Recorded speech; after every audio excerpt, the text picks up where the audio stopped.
Hey everybody, welcome to the webinar. We're just gonna give everyone a few minutes, we're about 15 minutes before our start time now. So we're gonna just take a few minutes for everyone to join in. So feel free to go use the bathroom, grab a coffee or a Coke or whatever, Diet Dr. Pepper, whatever your thing is, go grab one of those. My name's Eric. We have Brette on as well to say hello. I'm glad. I wasn't sure if my face was gonna be seen, so I at least put mascara on, so I am somewhat prepared. Brushed my hair, Actually, and at least I don't have a big box in front of my face. So yeah, gotta have my echo chamber. Echo chamber. Yeah, we need to call. Yeah, that's what it's called. It's an echo chamber, not a box. Yeah, so we have a chat box on the right. If it looks like we have 10 people on already, so welcome.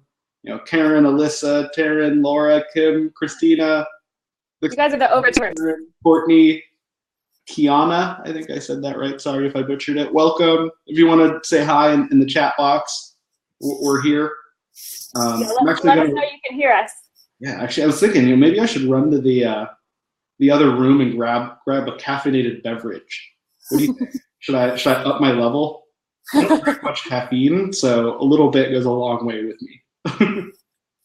Taryn, I'm glad you're excited. We're super excited too. We're excited to share this with you guys. That was funny, everyone talking over a box. Yeah. I feel like you need to explain your echo chamber. Maybe wait until everybody's on so everyone understands your very high-tech echo chamber. That sounds good. This is my first attempt at building a homemade echo chamber, and I did it in 10 seconds. Success. I think my real goal, right now we live in a 2-bedroom apartment right by the beach, which is awesome because we're right by the beach, but not awesome because it's a 2-bedroom apartment with a baby and a wife and 2 dogs. So it sometimes feels a little cramped. But when we're getting a house, hopefully this summer, we've had a house before, but when we moved to California, we thought let's rent for a year, get the lay of the land. So we're planning this summer to get a house, and what I really want to do, I want to build one of those backyard office sheds. You take a tough shed but deck it out like a real office and wire it and get internet and maybe put some cool speakers in there. Because I live in Southern California and the weather's always good, I want to put barn doors on it so I can just have the doors open when I'm in there. Oh, awesome. Yeah, we're in a similar situation. So my boyfriend and I live in a 2-bedroom house here in Charleston, and we have taken in a straggler. My brother plays professional baseball. He's in the minor leagues, but he plays professional baseball, and he has joined us for the off season. So we have 3 adults, 1 bathroom, and a dog as well. So I totally get the crowded feeling. Yeah, we just got our newest addition to our family came on Monday. He's a Maltipoo, and super adorable and cute. But we got him from a shelter we adopted. He wasn't from a breeder, but he's only 12 weeks old. He was a Christmas present someone wasn't ready for. So he went to a shelter in LA, and we drove down and met him, and they said, "Do you want to take him home?" So we have 2 dogs now. I know. I'm like, I can't go into shelters because I will come home with 5 new dogs. I can't. My boyfriend will not let me go in there because he's like, well, you don't have space for it right now, I kind of felt similarly, but this one was actually my wife's birthday present, and she'd foregone a couple of birthday and holiday presents to save up for a big ask, and I didn't know what it was going to be. And last year, we actually had 2 dogs. My wife had 2 dogs when we met, and we had to say goodbye to one last year. She had cancer. She was 14, so she lived a long life. It was really hard to say goodbye, but it's been enough time now. My wife was like, it would be great. A new dog. A new dog. Only if it's small and doesn't shed. Those were my 2 rules. And this one came up from a shelter, and it was our new dog. We should have had him guest star on our webinar. It would have been a really cool idea. Next time. I'm gonna make sure the sound isn't coming from my computer. That could cause an echo as well. Well, make sure. I'm hoping you guys let us know in the comments. Taryn, I know you commented. I'm assuming you guys can hear us, but let us know if you can't. Yeah, if you can hear us, anyone else who's out there, in addition to Taryn, just say, I can hear you. Just type that in, just to let us know. Or something like that. A little validation. Yeah.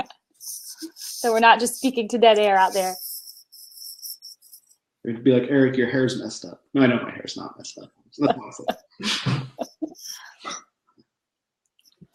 All right. I'm going to just step away for a quick second. I'll let you keep the chatter going and welcome people as they join us. It looks like we have now 11 people logged in. So welcome. We're going to officially kick off in about 7 minutes. We want to give everyone time to get in. 6 minutes now. I'm watching the clock. It's official. Final countdown. Official Google Fi wireless cell phone time. That's what I used to use official Verizon time, but then I changed to Google. They're my phone service now, which is pretty cool. I think saved. Yeah, that's awesome. Google's taking over the world. 50%. Wow.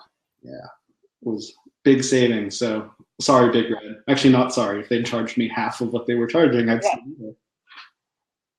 Free market, right? Totally. I'm gonna grab that drink and caffeinate myself. I'll be right back in just a moment, and we'll kick things off in just a few.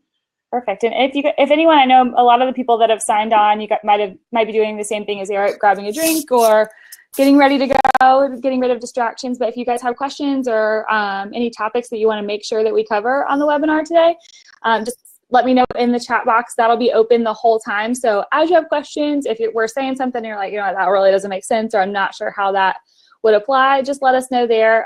We're obviously pretty interactive. So really looking forward to helping you guys get started. This is my favorite part, is the kind of launch part of any side hustle. It's so exciting, all the opportunity there. So really looking forward to chat with you guys. And make sure that if you have questions, let us know. And if you haven't answered the poll to get started, I know right now it looks like we've got some answers in there. About 2/3 of you, which really right now is 2 people, say you have an idea but haven't started yet. And then we've got one that needs an idea. So this is it's an exciting time. I know in the webinar we're going to talk about kind of how we got started, and we'll share our background too, because we've all been where you are, kind of wanting to start something new but not sure where to start. So if you are online and haven't taken the poll, would love to see where you are in your journey so that we can kind of customize the stories that we share and the information that we share on the webinar to be most effective for you. And we'll be getting kicked off in about 4 or 5 minutes, so hang tight with us. If you have questions, let us know.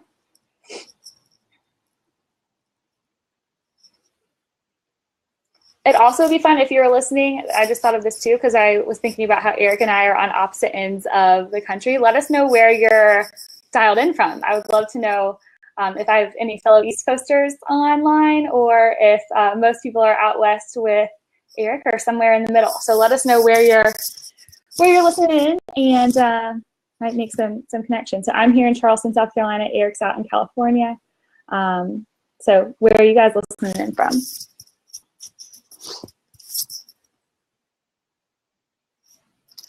Wisconsin. I bet it is cold in Wisconsin. I was just looking at the weather right outside. It's 65 degrees here. So I feel for you. Although I do miss winter sometimes.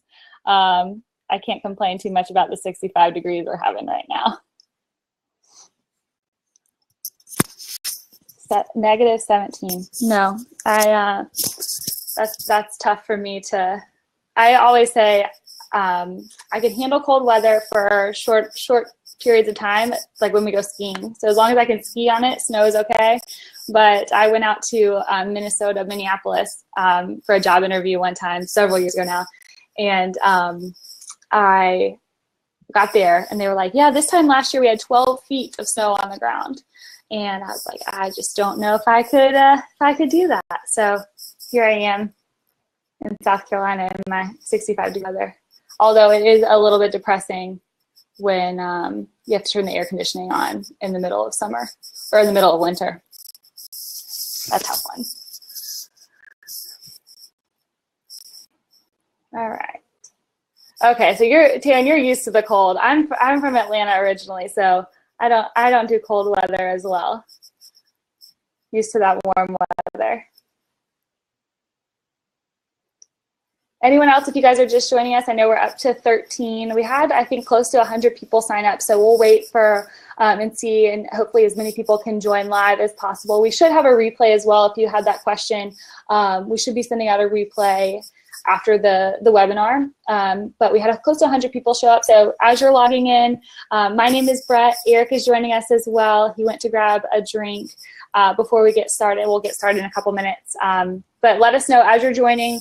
Make sure you take the poll so we know where you are in kind of your side hustle journey. We can kind of customize the content to that.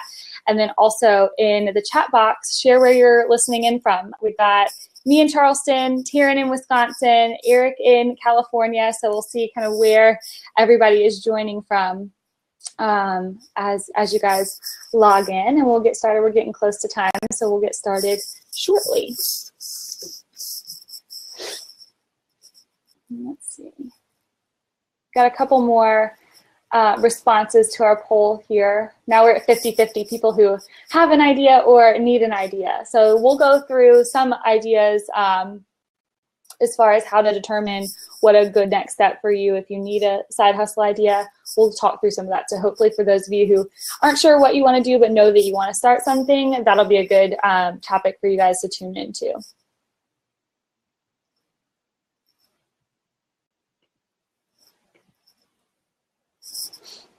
Let's see. I think Eric is back. Yeah, I'm back. And I think I fixed my microphone to be even less echoey. Perfect. Well, tech support on the fly. Totally. I was thinking it's a funny thing. I noticed that I'm often too impatient for a Keurig, which like that doesn't take that long compared to old coffee. What does that say about millennials? I know, right? Instant. Like this is instant coffee, and it's not instant enough. It's the water to get. But I'm using my favorite mug at my in-laws' house. It's my mother-in-law's queen. Nice. So I'm the queen. I'm the queen for the day. Sorry. Yeah, you gotta let people know. You gotta let people know who you are. Totally. If you go back into my Instagram feed, I actually have a picture with this from the first week I was full-time working online. We moved down from Portland. I left my job in April. We came down from Portland to Southern California. We knew we wanted to live in the area, so we set up camp at my in-laws' house, actually in the bedroom right above where I am right now, and hung out for about 2 weeks where we checked out all the little towns dotted along the beach here, and picked the one we liked, and I took a picture with this mug. My second day of self-employed. I'm like, feeling good. Here working. Yeah. Feeling good. Totally. So it looks like it's about that time. We have 15 people online. Awesome. Can you guys, just so we know you're all here, you're listening, you're paying attention. I was just saying, because I'm a millennial, I have a low attention span. Let me know, are you a millennial, Gen X, baby boomer, just so we know kind of who we're talking to. If we see a heavy concentration of one group, we might change what we say a little bit just so we know we're talking to the right people. So let us know in the comments there. You should see a chat box to the right of our heads, our floating heads. You won't see our heads the whole time. We'll put some slides up. Yeah, but, don't worry. So if you don't think we're attractive, it's okay. You only have to suffer looking at us for a few more minutes. Yeah. Anyone out there want to tell us, millennial, Gen X, baby boomer? Do you guys see the chat? I know Taryn got the chat to work. Yeah. They're feeling shy. I was asking where everybody was logging in from, and they're feeling shy. I think people were probably grabbing drinks and getting settled in too. So.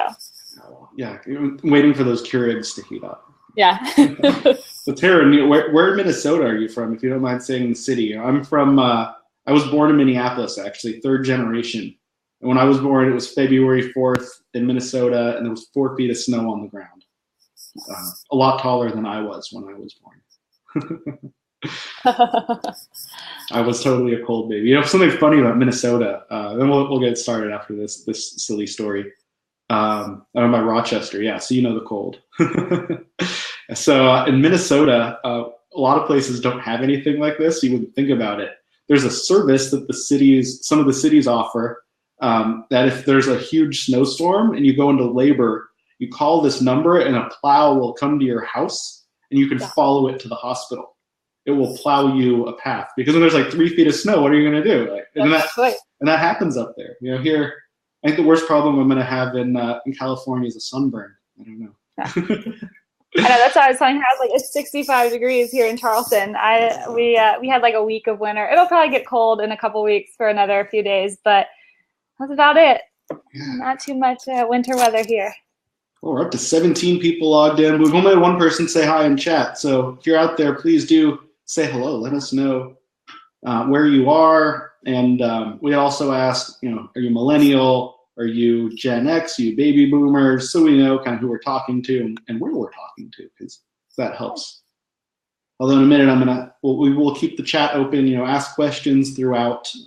If you have any question, we might not answer them right away. And if there's a lot of questions, we'll see if we can go back, maybe answer some at the end too.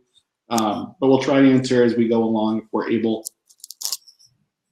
We're not like memorized, so rehearsed that we can't take a break and talk. Or a good ACT word is extemporaneous. That's how we'll speak today. Extemporaneous means essentially you're speaking from a bullet list of ideas rather than a script. Story of my life.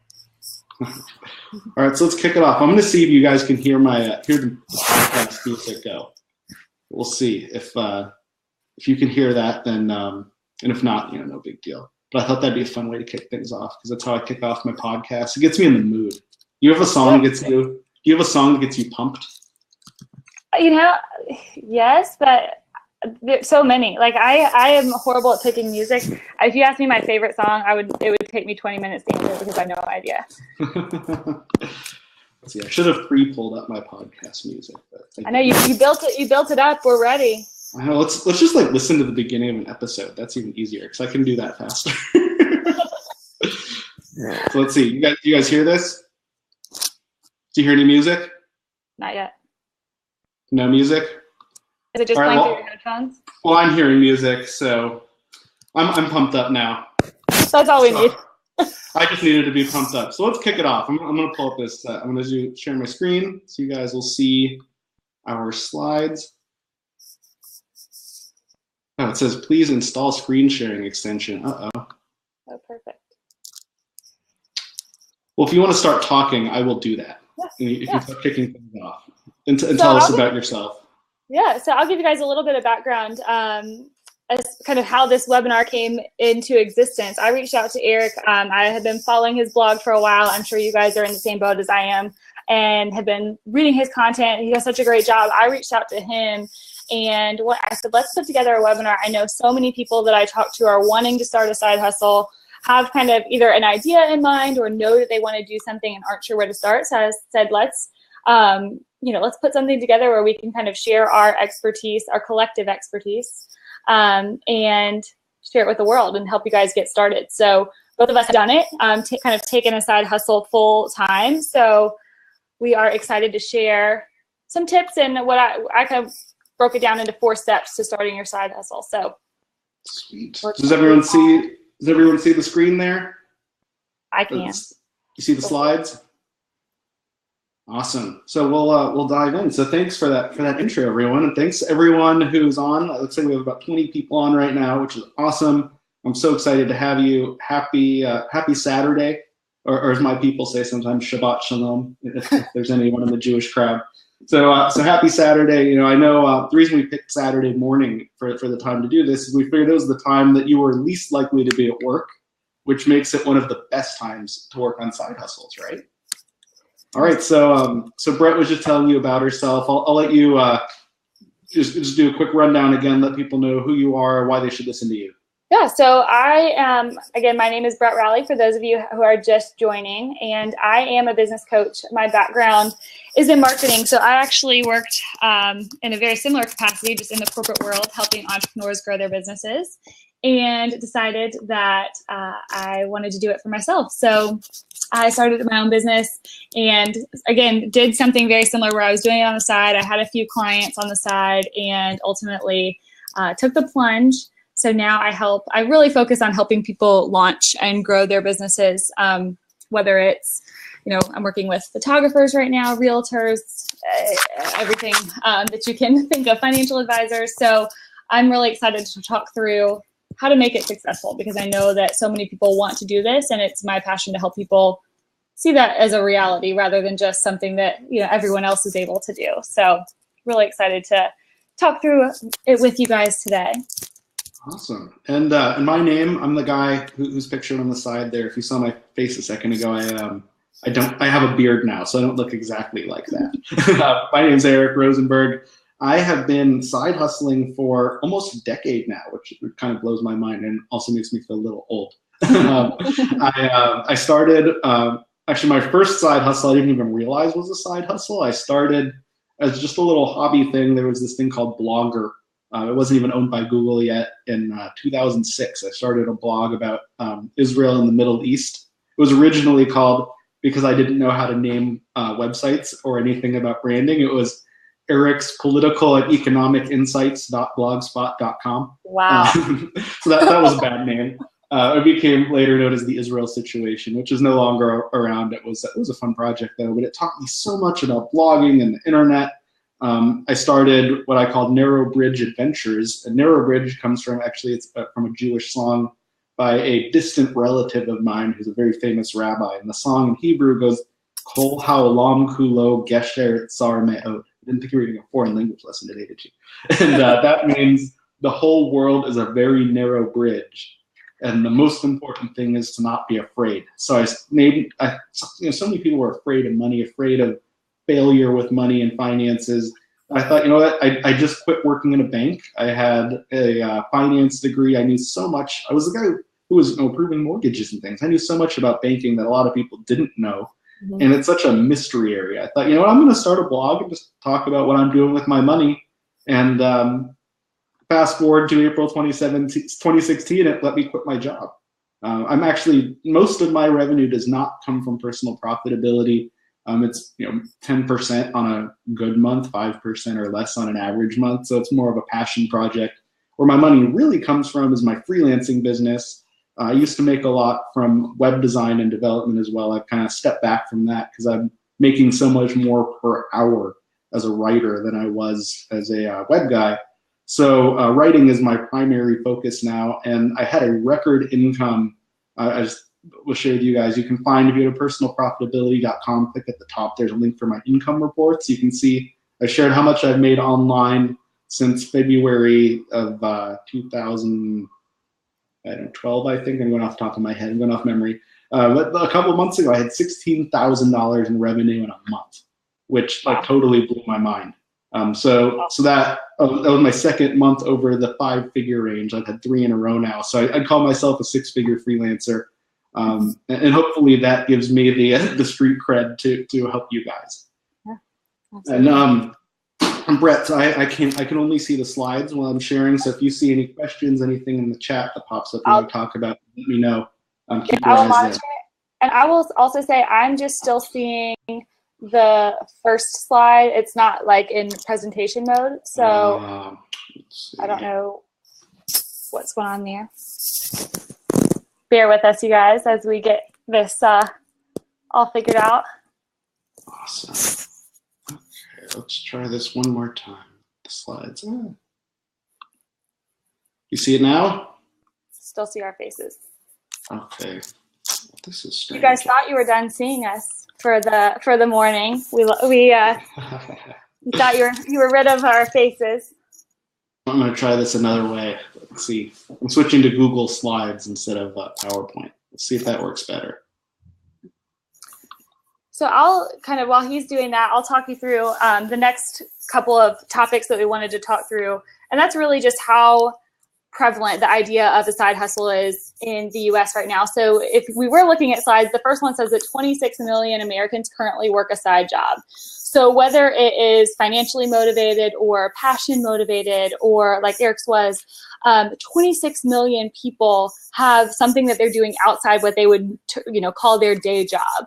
And of those 26 million people, 20 million of those, so the vast majority, choose to do so for reasons other than financial and monetarily driven reasons. And so that's something that really stuck out to me, because that shows that there are so many people out there, and let me know if you are one of them. So many people out there who have a passion about something. They're passionate about something. They want a creative outlet. They have a talent or an art form that they want to share with the world, that they're using their side hustle to be able to share. And so if that is, if that's you, let me know. But I just found so much encouragement from that, because I think that there is something bigger that we are creating with our side hustles. It's not just about, adding a little extra income, although it's nice to do that. It's really sharing your passion with the world. And so I just wanted to share that stat with you, because I think that's so telling. And the vast number of people that are a part of this kind of side hustle community, and it's growing every day. So that's why we think, it's so important to talk about this, to learn how to side hustle effectively.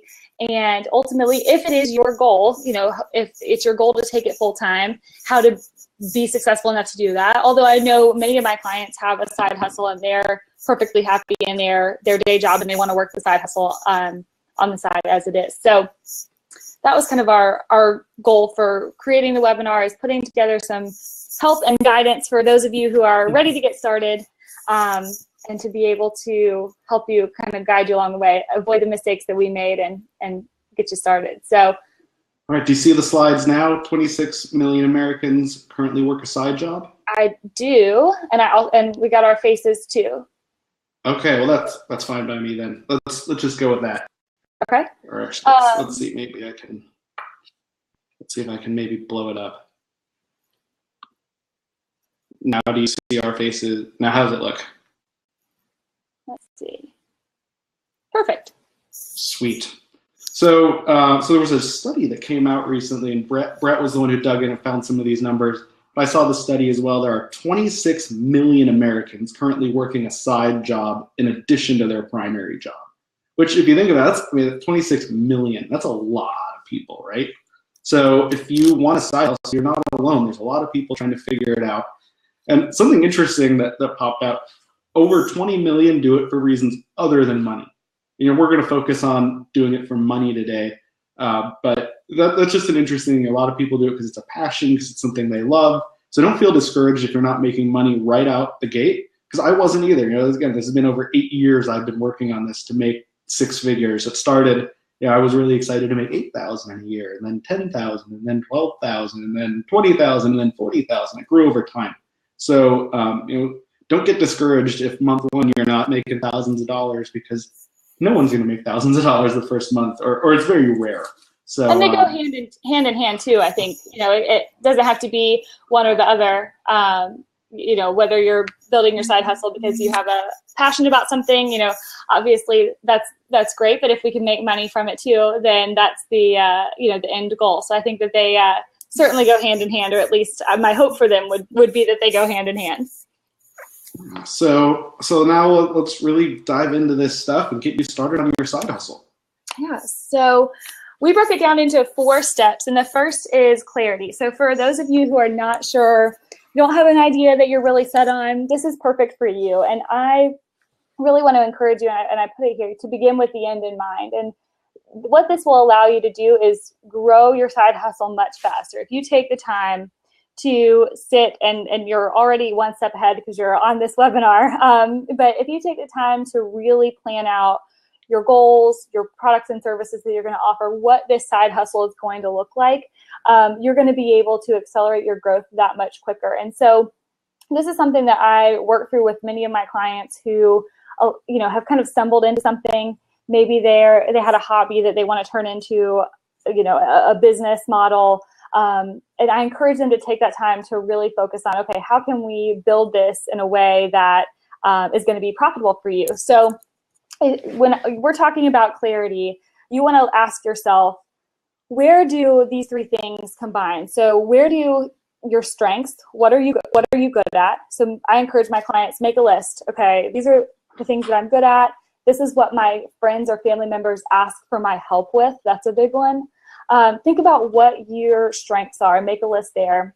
Where does that overlap with what you're passionate about, what you actually enjoy doing? And then determine from there where the market need is. who needs your services or products, and how then you can provide it to them.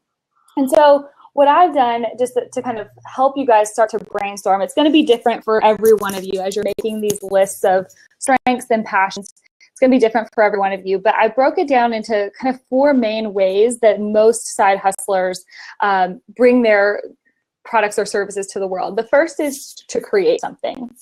So I have clients that I work with who are artists and photographers. They obviously create a product that fits a need in the marketplace. So if there is something that you can build, that you can put together, and it doesn't even necessarily need to be an art form. Even in my case, I create marketing strategy. It can be something more abstract, but what create that can fill that market need.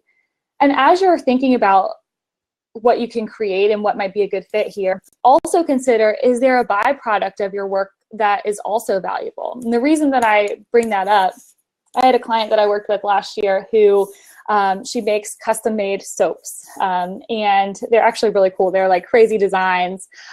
She's extremely talented, but she creates all these soaps and she sells them. That's her main product. But then as a byproduct of her work, she has these extra materials that she doesn't necessarily use, and so she sells those in packages for people that want to create their own soaps as well. So I include that story to encourage you to stay open-minded, think outside the box, and because as you're building your side hustle, being efficient with your products, your services, and we'll talk about finances in a minute, but as profitable as you can be with what you have, that's a good thing to consider too. So determine if based on your passions, based on your strengths, what can you create? And that might be a great business model for you. If you're sitting there saying, okay, I can't really create anything, then teaching might be a good option for you.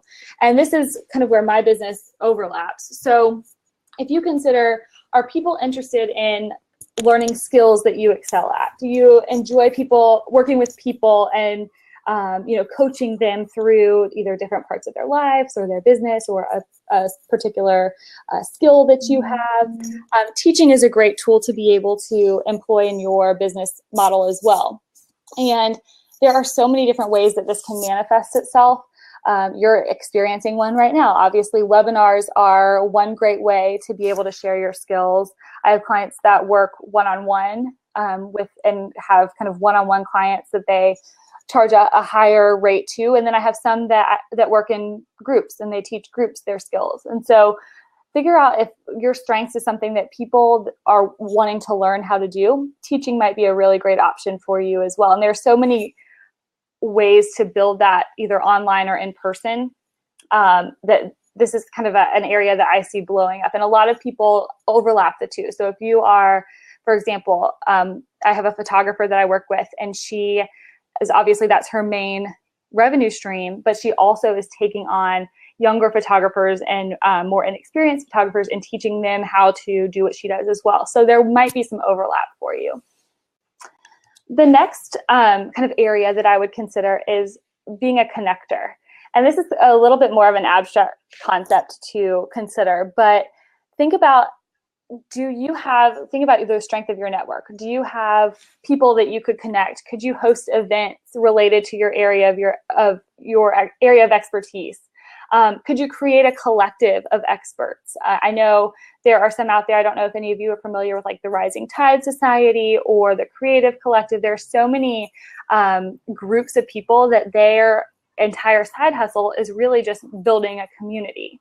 And you can do it around your area of expertise, your interests, your passions, and then ultimately there are many ways to monetize this, whether you're charging a fee for joining the community, hosting events where you're selling your products or service.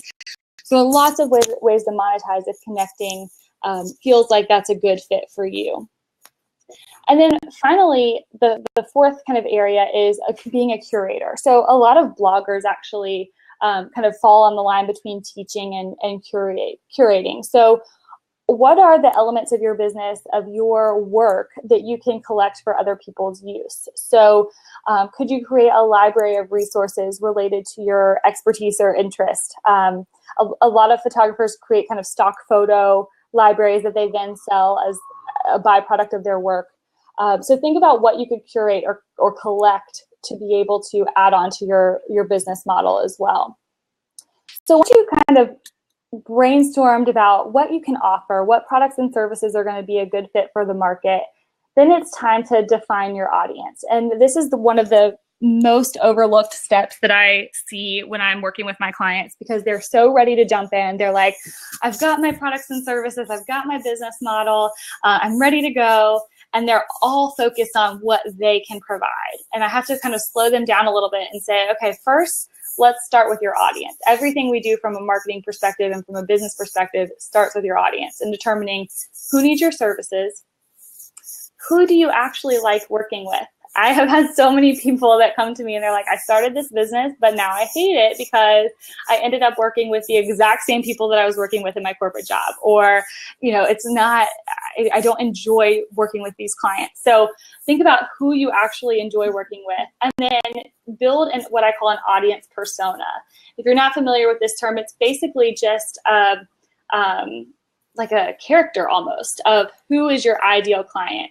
I have my clients give them names and kind of build a whole personality around who really is your perfect target. And that helps you as you go on to promote and to market your business. It helps you really speak to that perfect person. So as you're kind of gaining clarity, kind of the three things that I would kind of summarize it into would be: one, list your strengths, list your passions, and where do they overlap.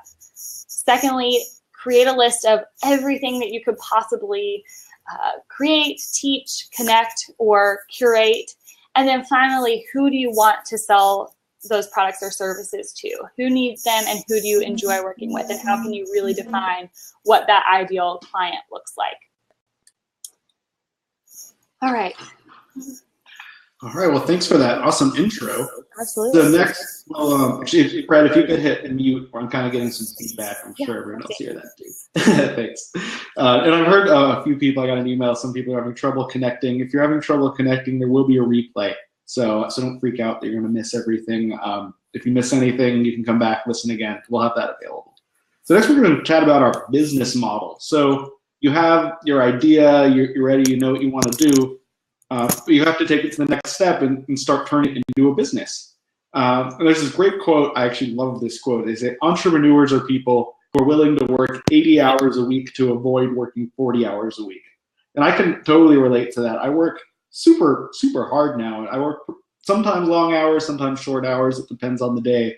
But I work very, very hard, possibly harder than I did at my day. Actually, I'd say definitely harder than I worked in my old day job. But that also gives me tons of freedoms. Like yesterday, my wife's out of town right now. I took my baby and we went out on a walk. We could go get ice. We're gonna get ice cream later today. Don't tell my wife I'm gonna fill up my kid with sugar. We're gonna, we can do all these things during the week that I might not be able to do when other people have to be in the office. And again, I used to have to be in the office, so I can totally relate. But it's a pretty amazing thing, but it does take hard work. So for your business model, like Brett was saying, you need an avatar, you need that target place, because really for a business to work, you need essentially two things. You need someone who is willing to buy your product or service and a way to deliver that product or service. So you want to remove as many bottlenecks and choke points as you can, and by doing that, you have to prioritize. As a business owner, especially as a side hustle business owner, you have a ton of demands on your time. And if you are a parent or a coach or you have any other things that you're doing outside of work and your side hustle, your time is really at a premium. So prioritize everything you do. And look for those, that low-hanging fruit, the things that are easy to knock off that'll give you the biggest results. And then kind of do that 80-20 analysis. It's called the Pareto principle. A lot of P's going on with the personal profitability guy, the Pareto principle. So prioritize. Take the things that you think are going to give you the biggest result for the least amount of time input, and put that at the top of the list, and then work down. Make like a hit list and check things off. I'm big on using Asana. That's my favorite tool to track my to-dos. Another great one is called Trello, which I don't know what the future of Trello is going to be. It was just bought by another company. So but either of those are great tools to help manage your priorities. So next, how are you going to make money? You have that product or service you're going to deliver. you have the audience, that target customer to buy it. So what are you going to do to deliver that to them? So here's a few ideas, just things that we've tried and other people have tried that they've seen success with. So one is blogging. Obviously, that one's near and dear to my heart, as that is where I make most of my money and what started me on this journey about 10 years ago. So that's, you're essentially creating an online persona for yourself. That can be just like your real life. I try to be really transparent, make my online self the same as my personal self. But you essentially are creating a face for yourself, creating a brand, and using a blog to either drive clicks to link networks like AdSense. You make a couple cents every time someone clicks, or maybe promote a product, which I do that some. I promote products I use, and if someone clicks on the link and signs up, I might get a referral fee. Or you can use that as a platform to do things like this, like webinars. Some people charge for webinars, or courses, or products like that. Next, gig-based. So gig-based businesses are, Uber driving and Lyft driving are probably the first ones that come to mind. It's where you work on demand for someone else and you get paid for whatever service you're providing. There's a bunch of places you can do that. Uber and Lyft are offline. There's some online ones too. One's called Fancy Hands. That's like a virtual assistant service where you can help people. There's a platform called TaskRabbit, just like little to-dos. Postmates is one that you can deliver food, depends where you live. Amazon hiring people to drive food now and delivery. So gigs are, you turn on an app, you go do a few things, make bucks. Premium services, that is actually kind of like what this webinar is. This is free, and at the end we're going to offer you, if you choose to buy something, a service for a fee, but you don't have to do that. We hope a few people will, but if you don't, no big deal. We still love you anyway. But that's a model for a lot of people.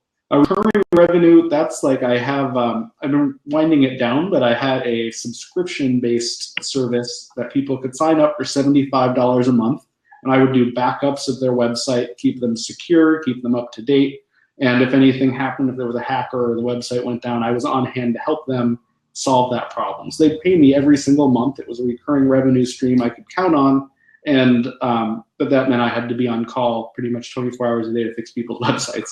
So that's why I was kind of winding that one down to focus more on writing, that I can adjust my schedule more. But recurring revenue products are awesome, and that is something I'm looking at doing again in the future, but at a more scalable level. So next are direct sales, like selling lower price items. Like I have an ebook you get at Personal Profitability or Amazon. That's selling something, and I sell it for $3. So selling something inexpensive at a very high quantity. Think like the Walmart model. You're not going to make a ton per sale, but if you get a lot of sales, it adds up.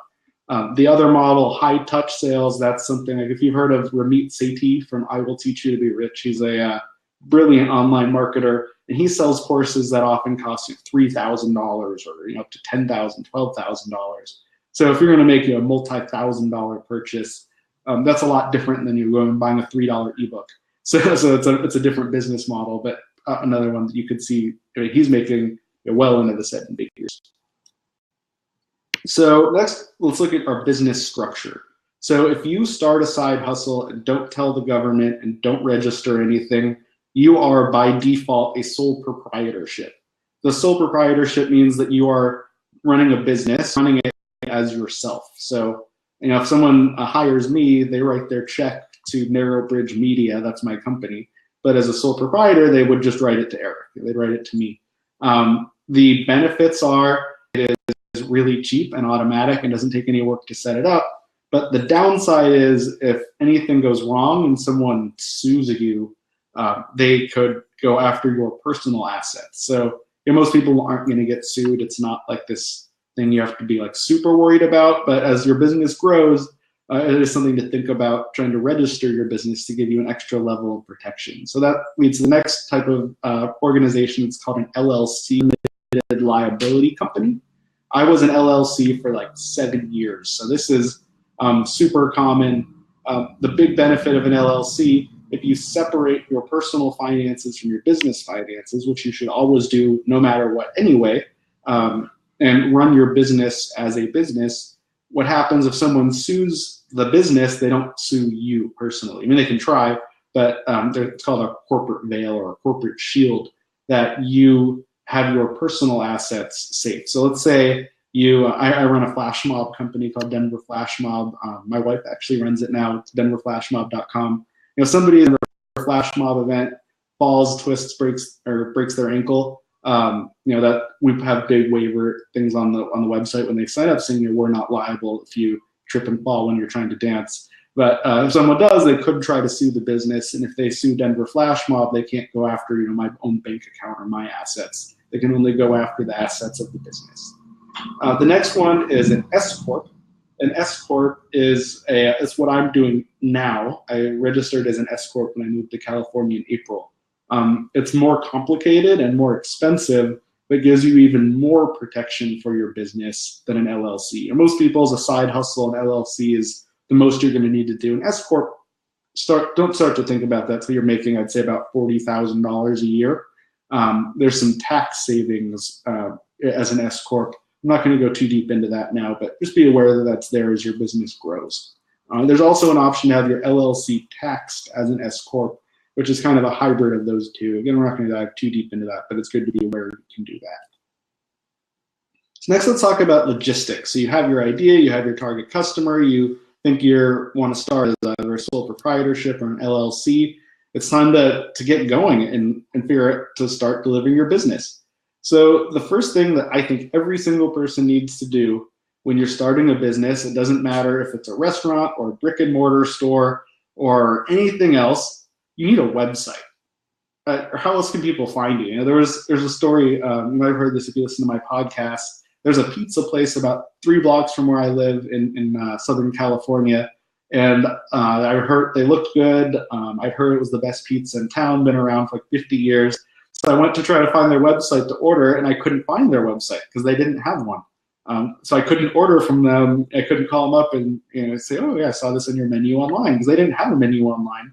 So I ended up just ordering from Domino's, which the pizza wasn't as good, but I could go on their website and click what I want, and they bring it to my house, which I thought is a much easier thing. So you want to make sure people can find you, otherwise they're going to go somewhere else. On your website, you should have an about page. A start here page is really good for new people that don't know what to do when they get there.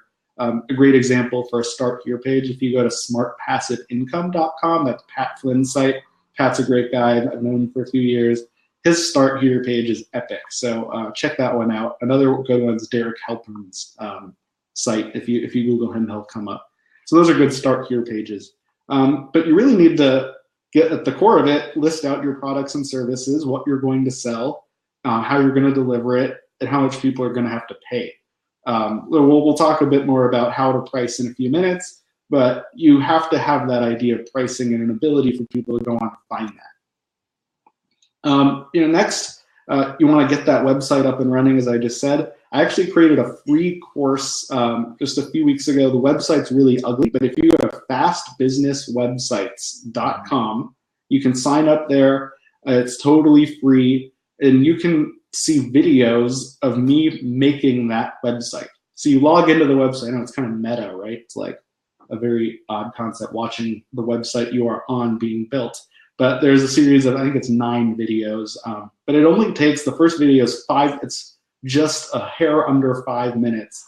And that is how long it took me to register and get a website on the internet. So 5 minutes, you have a website. You don't have any excuse. It costs, that was a $50 cost for the domain and the hosting, which I talk about in that page. So that's getting the website online quickly. Next, you're going to want to brand it and get good logos on, which I did not do on the Fast Business website. But if you go to my website or Brette's website, you'll see we are very well branded. If you go to personalprofitability.com, there's a logo. It's consistent everywhere. I use the same font for my logo. And Brette, if you look at her toolkit, we'll talk about at the end, it's very clean, nicely put together, recognizable. So you want people to come in and feel something. So make sure your branding is in line with what you want people to feel and think when they come to your website. Next, you got to get your accounting and finances set up.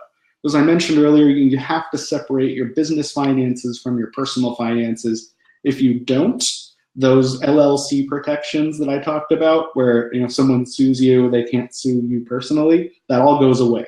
If everything's mixed up, they're going after you and the business because you are one and the same. So make sure you keep things very separate. Also, for tax purposes, it's really important to keep it separate because you can save money on your taxes from all of the direct expenses related to your business. So let's say you make, you start your new side hustle, you make $5,000 in 2017. That would be an awesome first year of any side hustle. You have $5,000 in the bank, but you spent $1,000 working on that. So you really only made $4,000 in profit. If you don't keep track of everything, you might end up paying income tax on $5,000 when you really should be paying taxes on $4,000. So you have to track those expenses to deduct from your revenue and do that from the start of your business, from day one. And there's a couple options to do that. There's some different accounting softwares. The one I use, which is I'd guess the most popular, I wouldn't guess, I know it's the most popular, is QuickBooks. I have a love-hate relationship with QuickBooks. And there are some definite frustrations about it, and it is not super cheap, but it is the best and it is the standard. And that's for a reason. It's because it's so powerful. So QuickBooks is really popular. Xero, Xero, is another option. And that one, it's just an alternative to QuickBooks, but same idea. And next on there, we have Wave Accounting. I'm not a huge fan of Wave Accounting, but it's free. So that's an upside. And your last option is to hire someone, just to go to an accountant and they'll take care of it all for you. But that's going to be the most expensive option. So if you want to do it yourself for free, Wave is a way to start. If you want to really focus on the long-term, QuickBooks or Xero. I'm actually an affiliate of both QuickBooks and Xero. So you go to personalprofitability.com/QuickBooks or personalprofitability.com/Xero. Then if you sign up, I'll get a little payment for you going that way. But of course, you don't have to use my link, but I'd appreciate it if you do, if you're going to sign up. Next, you want to start working on your financial planning. So what does your business finances look like? In my last job, for that 10 years I was in corporate America, I was a corporate financial analyst. So this is really in my wheelhouse. I did this for billion with a B dollar product lines. So what you do is you want to look at your expected revenues and your expected expenses and make sure, without making numbers up, like what you really think you're going to do, what your profitability is going to look like. And then you look at those monthly recurring expenses, try to cut those as much as you can, which is really important for your personal finances as well as your business. Those are the big wins that are going to save you thousands of dollars over years. Like I cut my cable a few years ago, did the math a couple months ago. I've saved over $4,000. And that was $70 a month, but it adds up fast. And that same thing happens with $10 a month, $5 a month, doesn't matter. If you don't use it or you can live without it, get rid of it if it's returned. Next, cost of goods sold. If you're a service business, maybe each new client, you have to, maybe you send them a welcome packet or something, and that's a cost. If it's a physical product, like maybe you're an Etsy seller making crafts or something, your cost of goods sold is the cost of the item, the thing that you made. And obviously you want to make a profit on it. So you have to understand what your costs are so you can price appropriately to make your target profit. And last time, budgeting. You look at what you're going to spend, make sure you understand what expenses are coming down the pipeline. There shouldn't be any big surprise expenses in your business because you planned it all out. And that's worth taking the time to do. If you don't do any planning, how can you expect to have success? Because you don't have a plan to get there. So make sure you take time to do that. Perfect.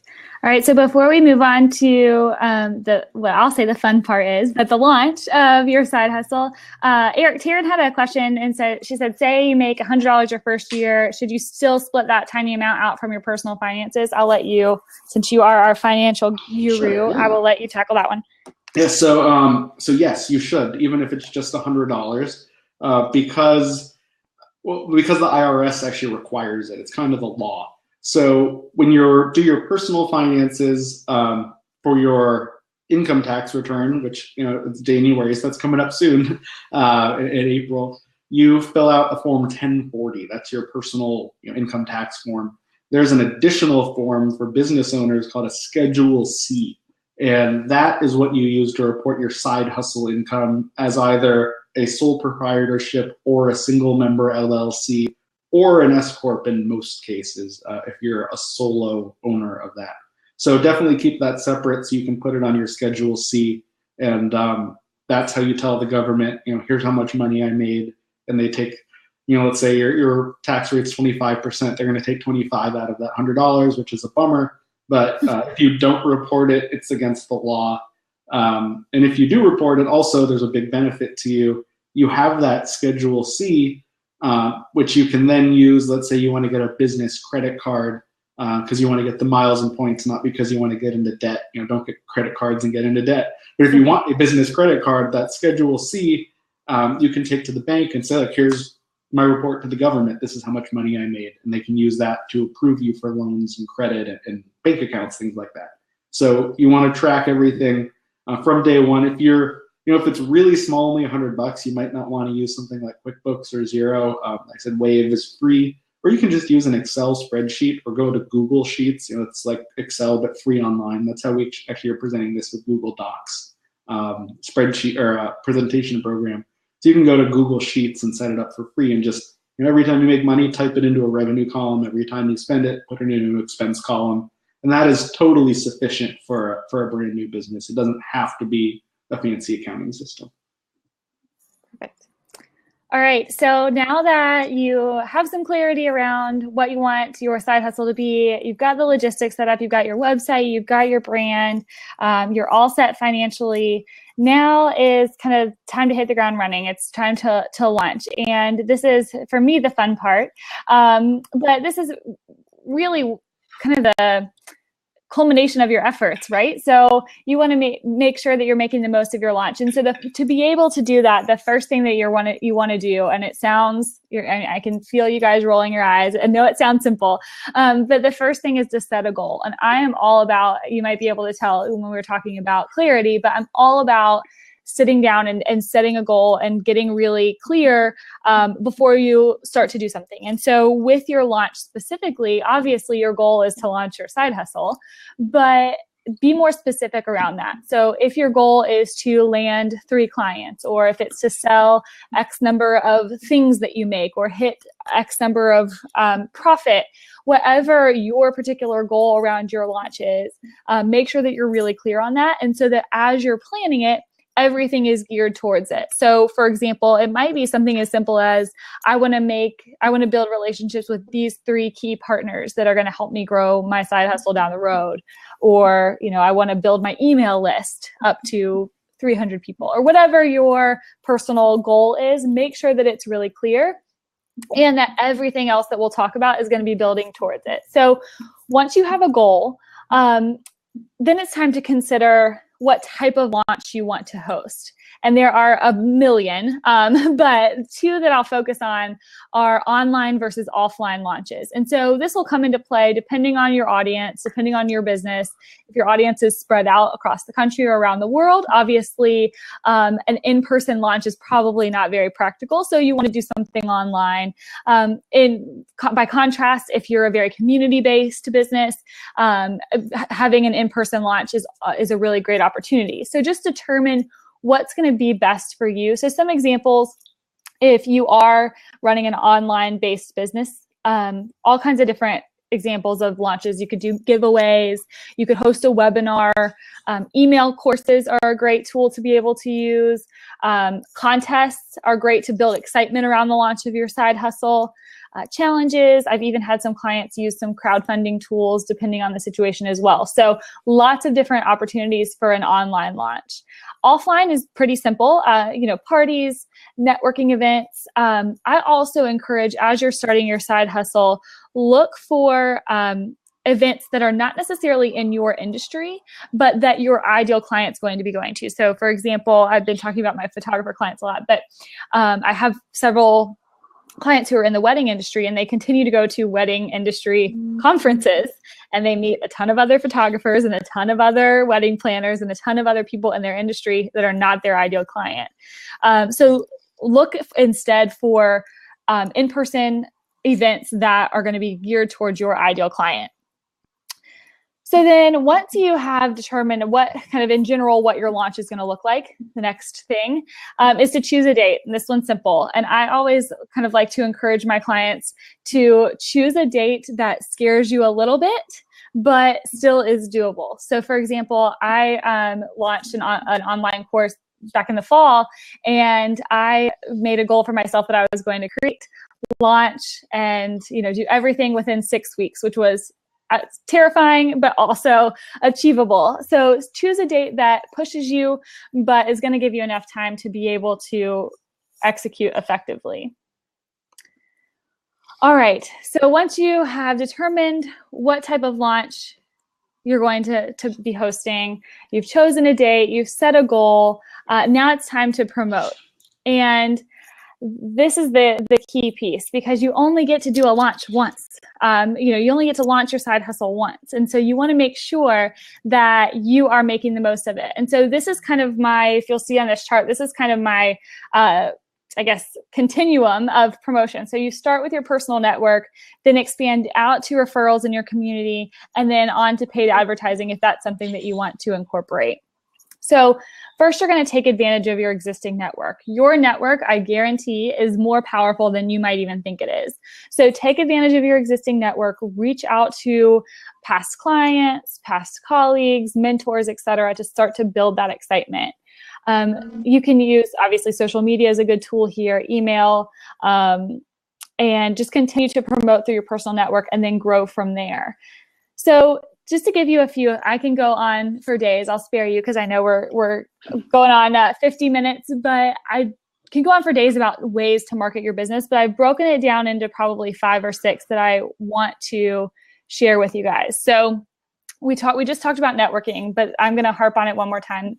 Use your contacts to your advantage. I ran a whole email course about how from business plan to profit in 5 days. And the key here is you already know people who are going to be your clients. You already know people who are going to help you. So network leading up to your launch to be able to find people who are going to hire you, people who are going to refer you, maybe even business partners. So start with your network. From then, share on social media. And so we are, I'd say it's a blessing and a curse that we live in this kind of world of social media, but use it to connect your contacts, to connect your networks, and be able to expand your message. This is a great tool if you're going to be doing giveaways or contests, to encourage people to share, to encourage people to tell their friends about your side hustle as well, especially if you're doing a special launch event. The third thing is one of my favorites, and I'll spend a couple minutes talking about partners. Partners are the best way to achieve success in your business without shouldering all of the burden yourself. So think about it in these terms. Think about your ideal audience, your ideal client. Who else do they trust? Where else do they shop? What else do they need that's related to what you provide? So for example, if let's say you sell artwork on Etsy, and you can partner with a frame shop, or you can partner with an interior designer, or you can partner, think about all those things that are kind of tangential to your business and enlist those partners to help you promote your business and promote your launch. And a great way to do this is first to, I won't go too in depth in this, but lead with value. Explain to them how you're able to help them as well. If you share an audience and you say, hey, people are buying my art on Etsy, I'd love to be able to send them your direction when they need a frame, or when they need, whatever that partner is that you determine. So use partners to be able to help you. It takes the stress out of having to generate all of the traffic, all of the kind of buzz around your launch on your own. Another way to do that is by utilizing press. Another way to kind of lift that burden is to utilize press. So where can you, whether if it's a local event, obviously can you invite local press to be there and see if they cover it, but also using press to build your credibility as you're launching your business. This is one of the kind of hesitations that I get when I first talk to people who are starting their business. They're like, oh, well, I'm just starting out. I can't charge, too much money because I don't have a lot of experience. Using press to build your credibility is a great way to do this. So if you're familiar with something, it's called Help a Reporter Out. This is a tool that a lot of my clients and myself use. Allows you to reach out to reporters and answer questions about your particular topic. So for example, every day I get a digest of reporters that are writing articles about business, about entrepreneurship, and I can respond to whichever one of those, and I may be featured in their publication. So use press to whatever extent that you feel comfortable and that you're able to build your credibility and, again, expand your reach. One cool thing to do as you're launching, I'm just kind of, again, sharing ideas, help you brainstorm, but is to share sneak peeks. So give people an idea of what it is that you're going to be offering, especially if you're creating something. This is a great tool to use. But even if you're teaching and you want to share, give a worksheet away ahead of time, or give content and share content so that people are talking about your business, and it makes it easier for them to share. We talked about hosting a contest. That's pretty straightforward. It's a great tool to, again, reach out into your network, expand beyond those people that you already know. And then finally, incentivize your audience. So you want everyone that you talk to be motivated to help you launch your business. And I know you're like, okay, that's not actually what happened.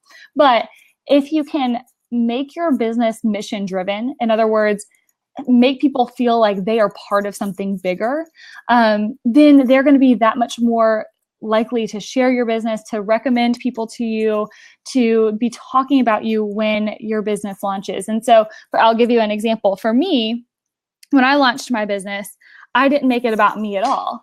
I made it about, I want to help entrepreneurs. I believe really strongly in small businesses and entrepreneurship, and I want to help as many people as I can. And so when I phrase it that way, people are like, oh, I know someone who's building a business, or I know someone who wants to do this. So let me connect the two of you, and we'll all be kind of in this together. So incentivize your audience, whether it's by that mission-based kind of messaging, or even, in a contest form, or giveaways, those kinds of things. Incentivize your audience to share your message. And the last kind of overall piece of advice that I will give you is this quote, which is, my best entrepreneurial advice is to start. And Dave Morin said this. And it really spoke to me. And I have another quote that I actually found a couple of days ago after we had created these slides, and I posted it on my Instagram because I love it so much. But the message is, go ahead and start. Don't be afraid to, I talked with a girl a few months ago, and she's starting an art studio, and she told me, she was like, Brette, I'm just nervous because I don't want to be, 6 months down the road and be back where I am now, working in this job that I hate.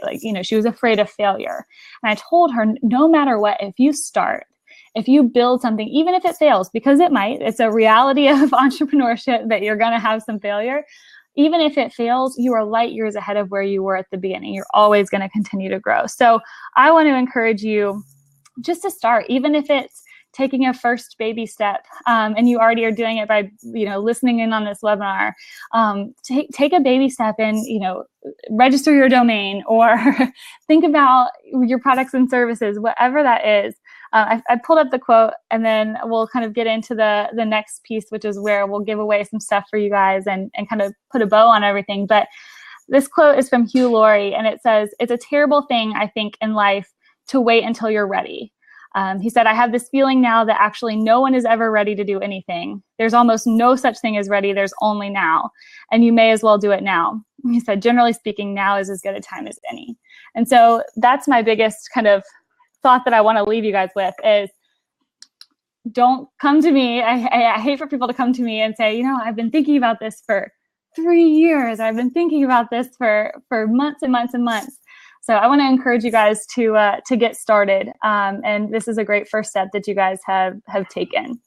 I'd like to piggyback on that. There's something I like to tell people: don't let perfection get in the way of progress. Yep, absolutely. Because if you wait until it's perfect, you'll never have anything. But if you, like Brette was saying, you got to just start. If it's the internet, you can fix it as you go.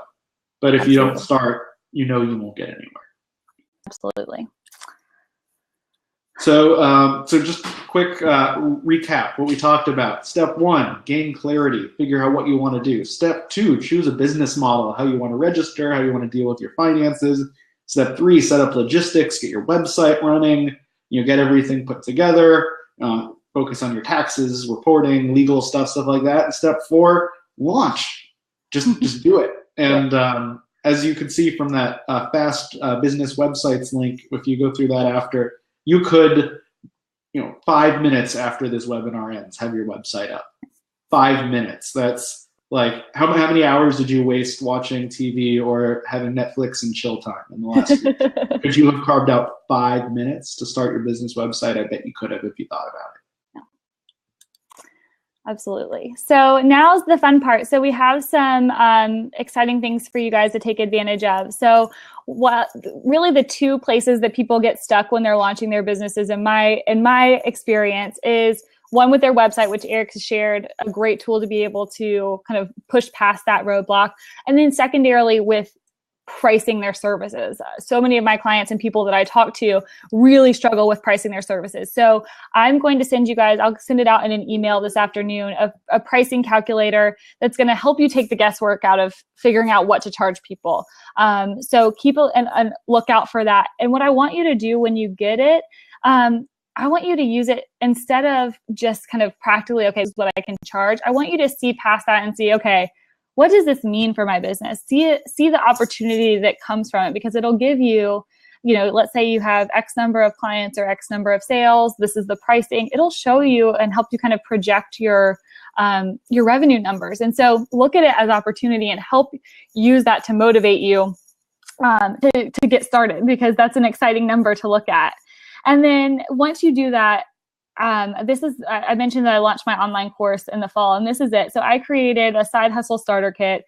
Literally it was kind of a brain dump. Everything that I learned, everything that I screwed up and fixed, and everything that I've helped other people do, both in my corporate job and as I started my own business.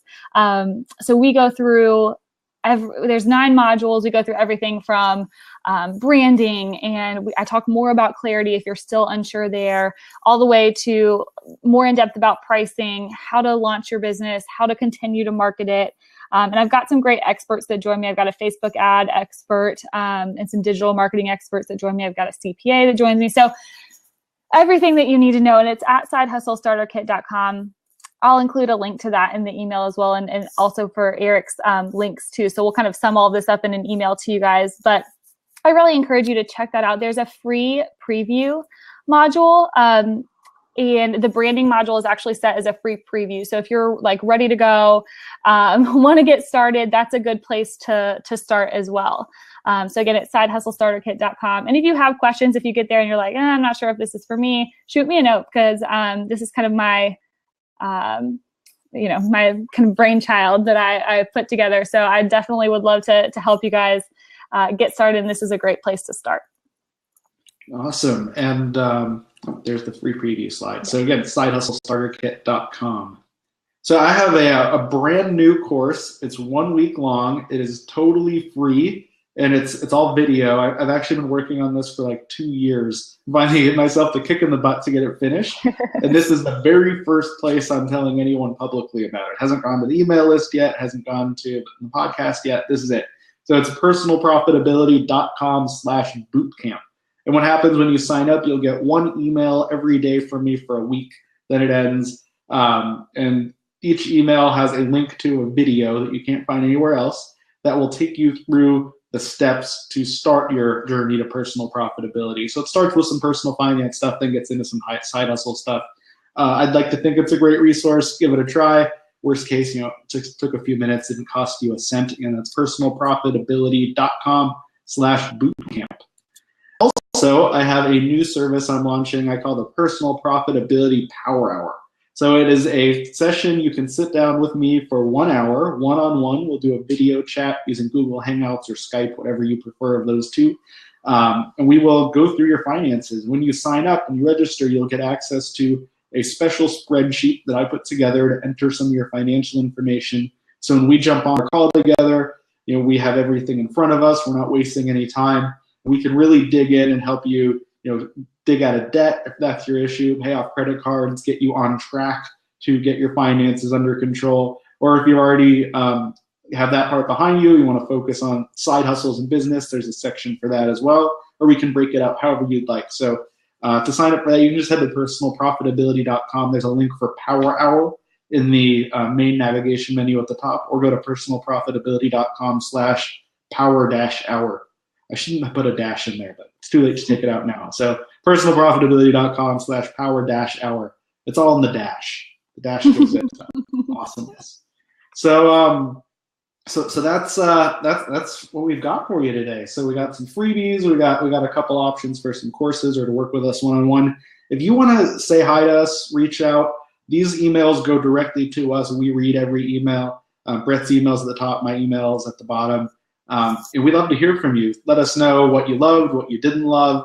Again, sorry, we know some people weren't able to get in for some technical issues. We'll have replay available, and you guys have access to us directly through these emails. And I know I'm not always the best at responding right away, but I do read every email and I do respond to almost every email. So feel free to reach out. We're real people. I know it might seem intimidating to see these talking heads on the internet who are making six figures online, but we started just like you, and we want to help you get to where we are, because it's an awesome place to be.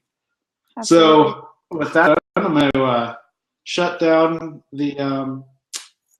It's like a picture of a picture of a picture of a picture of a picture of a picture.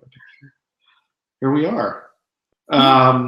So if you notice I'm talking to a box, that's to get rid of the echo, if you didn't catch that in the beginning.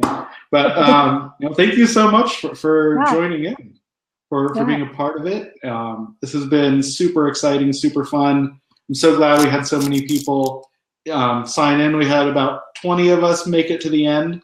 Let's see, we had some questions along the way that came up. Let's go through and see. So looks like someone was having trouble with the technical stuff. We talked about that one. Sorry, Karen. Sorry to a couple people that had that. Sorry for everyone who couldn't log in, but we will get a replay out to you guys, so you won't miss any content.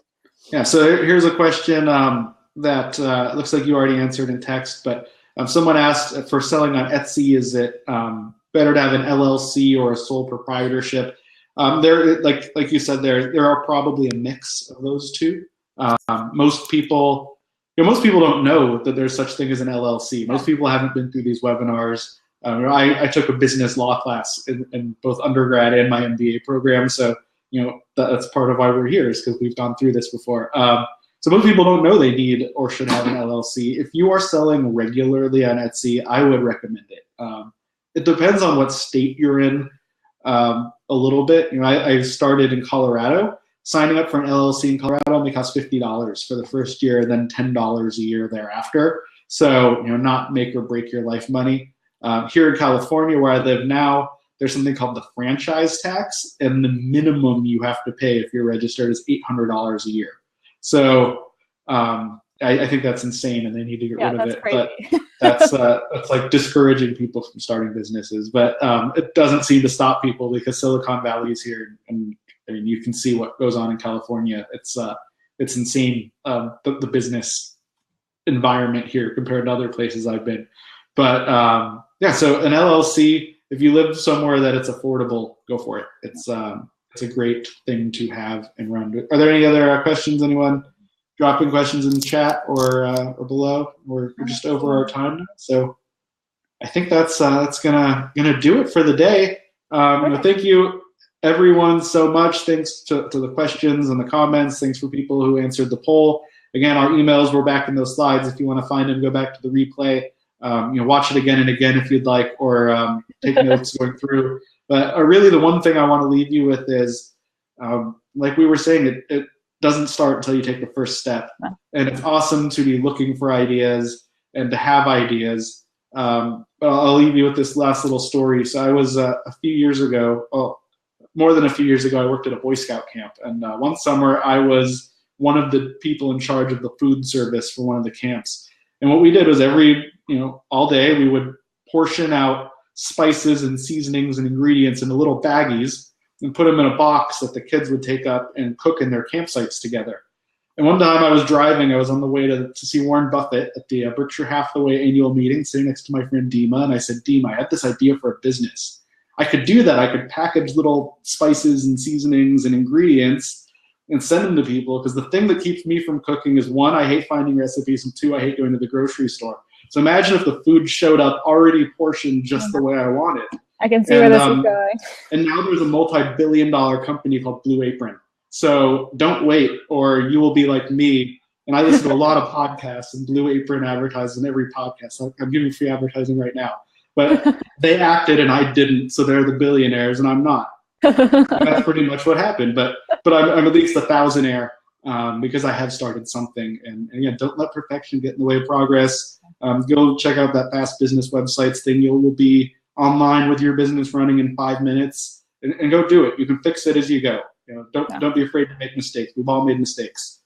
Learn from them, fix them, and move forward. Because if you get analysis paralysis and never start, then nothing will change in your life, and you'll be just where you are today. And if you're here, I'm assuming you want to make more money through a side hustle. So go do it. And that's another benefit of having done this on a weekend. You have a day and a half before you go back to work on Monday to get underway. So there's your deadline. You're under the gun.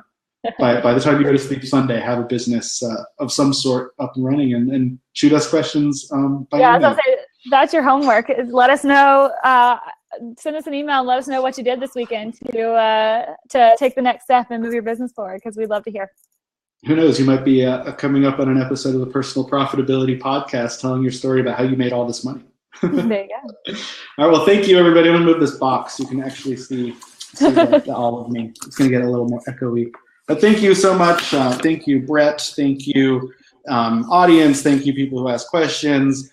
This has been amazing. And do you have any parting words? No, I'm just excited for you guys. So I will say, take advantage. We're giving you some great free tools to be able to use. So take advantage of it. Let us know if you have questions. And we had fun. It was a great way to spend a Saturday morning. So, and until next time, stay Thanks, guys. profitable.